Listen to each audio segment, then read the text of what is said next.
Good morning students. Today I am going to start class 10th economics chapter 2 sectors of the Indian economy.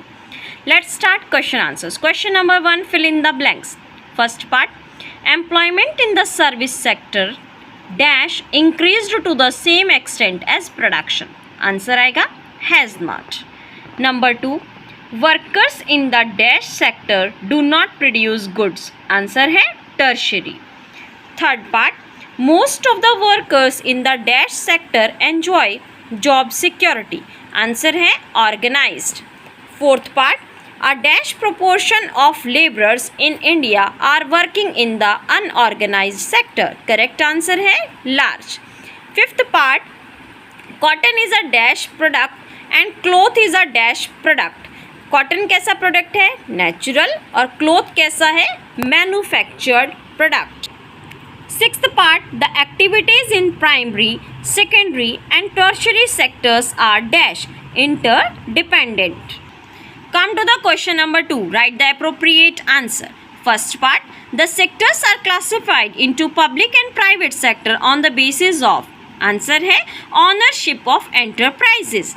B part, production of a commodity mostly through natural process is an activity in dash sector. Correct answer है primary sector. C part, GDP is the total value of dash produced during a particular year. Correct answer है all final goods and services. D part, in terms of GDP, the share of tertiary sector in 2003 is dash. Correct answer है between 50% to 60%. Now come to the question number 3, match the following. तो मैंने यहाँ पे सामने सामने answers लिखे हैं. Correct answer अच्छे से ध्यान से देखिएगा. Problem faced by farming sector और दूसरी साइड है some possible measures. First part है अनइरिगेटेड लैंड. करेक्ट आंसर है construction of canals by the government.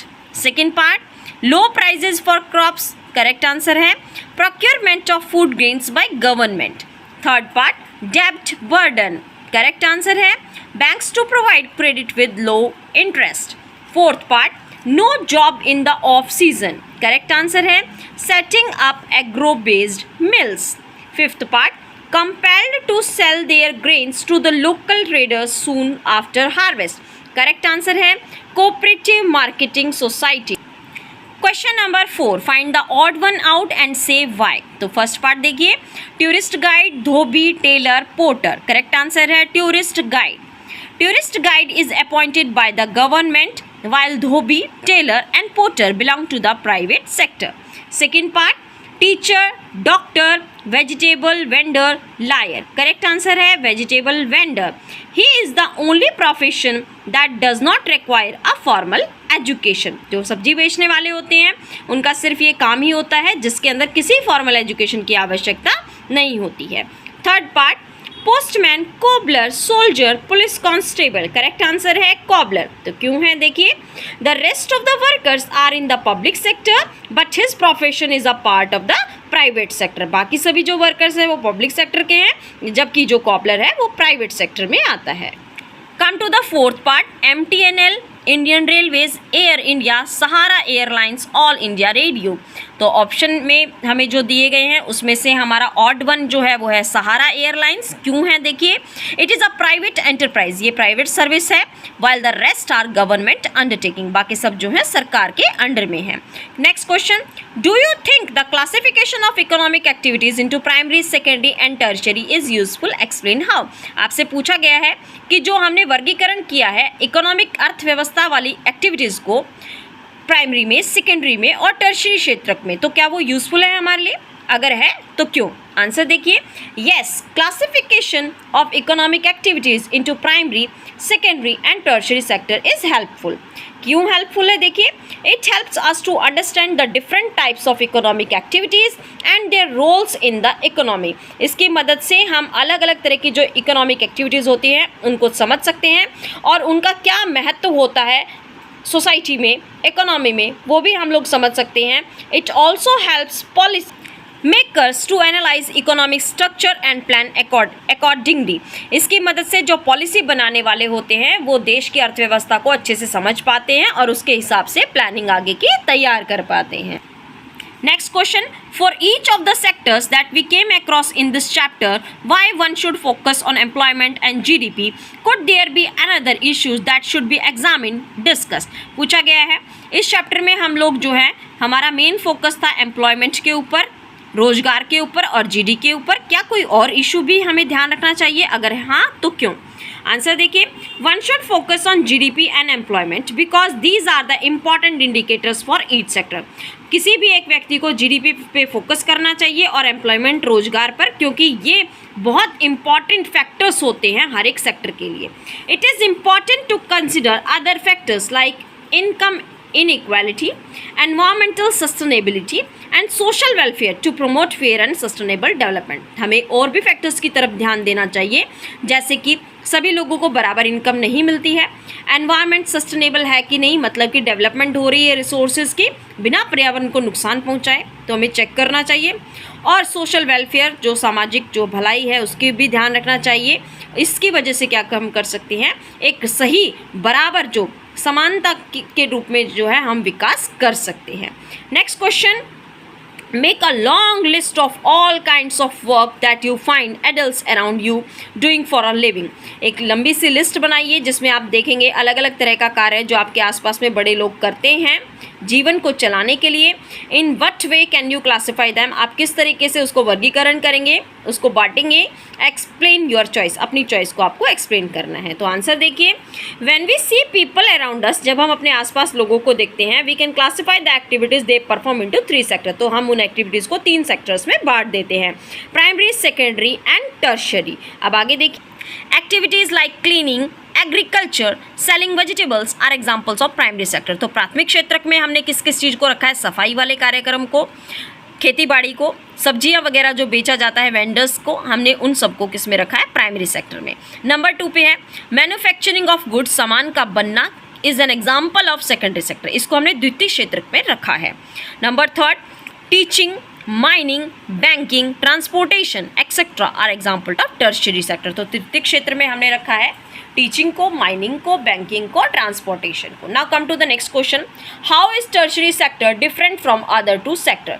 जो तृतीय क्षेत्र है वो किस प्रकार बाकी 2 सेक्टर से अलग है, भिन्न है। आंसर देखिए, tertiary sector is different from other sectors because it does not manufacture or produce anything। जो तृतीय क्षेत्र है वो बाकी सेक्टर से अलग इसलिए है क्योंकि इस सेक्टर में कोई भी मैन्युफैक्चरिंग मतलब कोई भी प्रोडक्ट जो है बनाया नहीं जाता है। It is also called service sector, इसको हम सर्विस सेक्टर के नाम से भी जानते हैं। The tertiary sector involve services like transport, storage of goods, communication, banking etcetera. जो तृतीय क्षेत्र है उसके अंदर कौन कौन सी हमारी सेवाएं आती है, जैसे कि transport, storage of goods, communication, banking, etc. Come to the next question. What do you understand by disguised unemployment? Explain with example from urban and rural areas. तो आपको यहाँ पे बताना है disguised unemployment हम किसको कहते हैं, आपको उदाहरण के साथ में यहाँ पे explain। आंसर देखिए, disguised unemployment is a kind of unemployment in which there are people who are visibly employed but are actually unemployed. Disguised unemployment इस तरह की बेरोजगारी होती है जिसमें हमें लोग ऐसे दिखाई देंगे कि वो कामकाज कर रहे हैं, उनके पास रोजगार है, लेकिन वास्तव में वो बेरोजगार होते हैं, उनके पास कोई काम धंधा नहीं होता है। This situation is also called hidden unemployment, इसको हम छिपी हुई बेरोजगारी भी कहते हैं। For example in rural areas, गाँव में जो क्या होता है, this type of unemployment is generally found in agriculture sector. इस तरह की बेरोजगारी हमें देखने को मिलती है खेती बाड़ी के क्षेत्र में। लाइक इन अ फैमिली, मान लीजिए कोई एक परिवार है 9 लोगों का, all are engaged in same agricultural product, सभी के सभी जो 9 के 9 लोग हैं वो एक ही खेत पर काम कर रहे हैं। But if 4 people are withdrawn from it, अगर आप उन 9 में से 4 लोगों को वहाँ से हटा देते हैं, then there will be no reduction in output, तो कुछ भी प्रभाव नहीं पड़ेगा, सेम प्रोडक्शन आपको मिलेगी जैसे कि पहले मिल रही थी।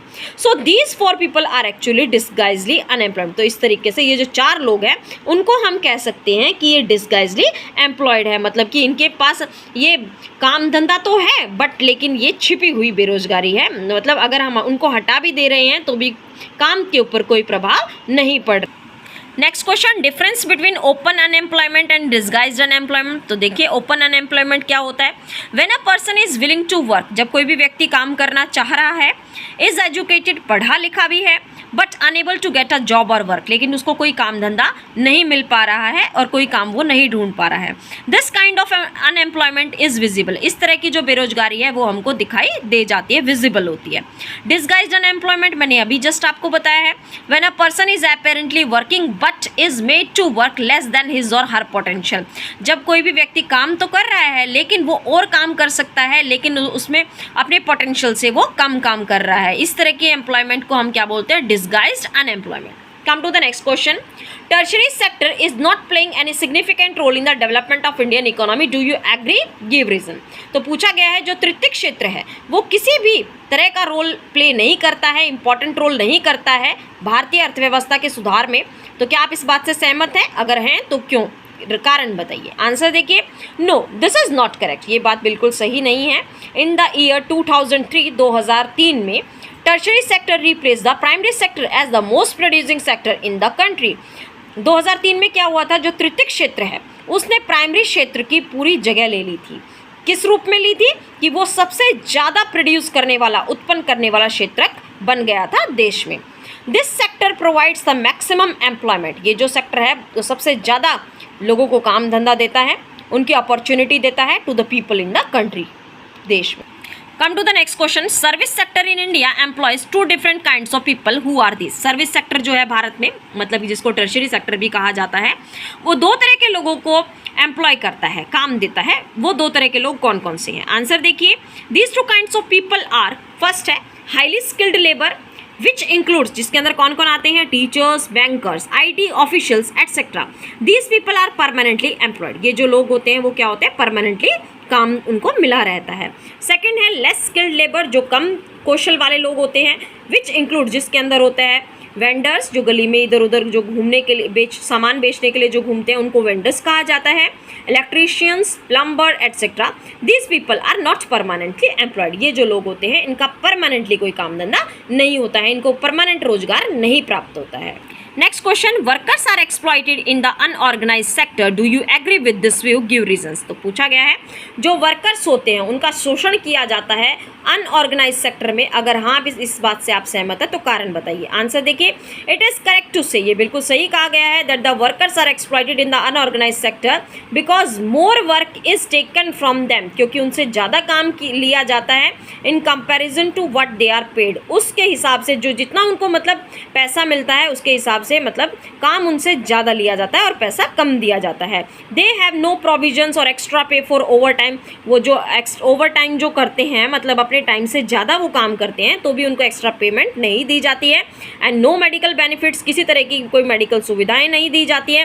There is no job security here, और इस तरह के सेक्टर में उनकी कोई जॉब की सिक्योरिटी नहीं होती है, मतलब उनको कभी भी निकाला भी जा सकता है। Come to the next question. How are the activities in the economy classified on the basis of employment condition? Employment conditions के हिसाब से किस तरीके की जो एक्टिविटीज़ होती हैं उनको हमने क्लासीफाई किया है। आंसर देखिए, the economy is classified into two sectors, हमने उसको दो सेक्टर्स में बांटा है, ऑर्गेनाइज सेक्टर और एक अनऑर्गेनाइज सेक्टर में। Next question, compare the employment condition prevailing in the organise and unorganise sector. तो दोनों सेक्टर्स में हमें बताना है किस तरह की एम्प्लॉयमेंट कंडीशंस लोगों को दी जाती है। तो आंसर देखिए, in the organise sector, organise sector में the employees are given higher wages, जो वर्कर्स होते हैं उनको ज़्यादा तनख्वाह दी जाती है, मेडिकल फैसिलिटीज़ दी जाती है, हेल्दी वर्किंग एनवायरनमेंट, काम करने जहाँ पर वो काम करते हैं वो एक अच्छे एनवायरनमेंट में उनको बैठाया जाता है, and their jobs are permanent, और उनकी जॉब भी कैसी होती है, परमानेंट होती है। इन अनऑर्गेनाइज सेक्टर में और अनऑर्गेनाइज सेक्टर में क्या होता है, द वेजेस आर लो, तनख्वाह भी बिल्कुल कम दी जाती है, एम्प्लॉयज़ आर एक्सप्लॉइटेड, लोगों का शोषण किया जाता है, वर्कर्स को अच्छे से ट्रीट नहीं किया जाता, no extra income for extra time, जो ओवर टाइम किया जाता है उसके लिए कोई एक्स्ट्रा पैसा उनको नहीं दिया जाता है, नो मेडिकल फैसिलिटीज़, किसी तरह की जो मेडिकल सुविधाएं नहीं दी जाती हैं, वर्किंग एनवायरनमेंट इज़ अनहेल्दी, जहाँ पर काम करने के लिए उनको दिया जाता है वातावरण वो भी कैसा होता है, अनहेल्दी होता है, ज़्यादा साफ सफाई वाला नहीं होता। Explain the objectives of implementing the NREGA 2005। तो हमें बताना है जो ये NREGA है 2005, इसका मेन उद्देश्य क्या है। आंसर देखिए, the national rural employment guarantee act 2005, ये इसकी फुल फॉर्म है, वॉज इंट्रोड्यूस्ड, इसको लाया गया था with the aim to ensure guaranteed 100 days of employment in a year to all those who are in need of work. जिन व्यक्तियों को काम की आवश्यकता है, तो इस एक्ट के अंतर्गत क्या इसका उद्देश्य था कि उन व्यक्तियों को पक्का श्योरिटी से कम साल में 100 दिनों के लिए रोजगार प्राप्त किया जाएगा, मतलब उनको रोजगार दिया जाएगा। तो इस एक्ट का ये एक मकसद है। Next question, last question, explain how public sector contribute to the economic development of a nation. किसी भी राष्ट्र की डेवलपमेंट के लिए पब्लिक सेक्टर जो है उसने सबसे ज़्यादा योगदान दिया है। आंसर देखिए, the public sector is the sector that comes under the government of India. जो पब्लिक सेक्टर है वो क्षेत्र होता है जो सरकार के अंतर्गत आता है भारत की। The economic development of a country depends on the people. जो विकास जो है, अर्थव्यवस्था का जो विकास है वो लोगों के ऊपर निर्भर करता है। And if people are deprived of basic necessities, अगर लोगों को जो उनकी बेसिक जो सुविधाएं हैं अगर वो नहीं दी जाएंगी, कमियां रहेंगी, तो the countries economic development would be affected. तो जो पूरे देश की जो अर्थव्यवस्था का जो विकास है वो बिल्कुल गिर जाएगा, किसी तरह की कोई डेवलपमेंट हमें देखने को नहीं मिलेगी। सो स्टूडेंट्स, यहाँ पे हमारे चैप्टर के क्वेश्चन आंसर्स ओवर होते हैं। आई होप आप सबको अच्छे से चैप्टर समझ में आया होगा। आप सभी ने कॉपी में नोट डाउन कीजिएगा और लर्न कीजिएगा। Thank you students, have a nice day.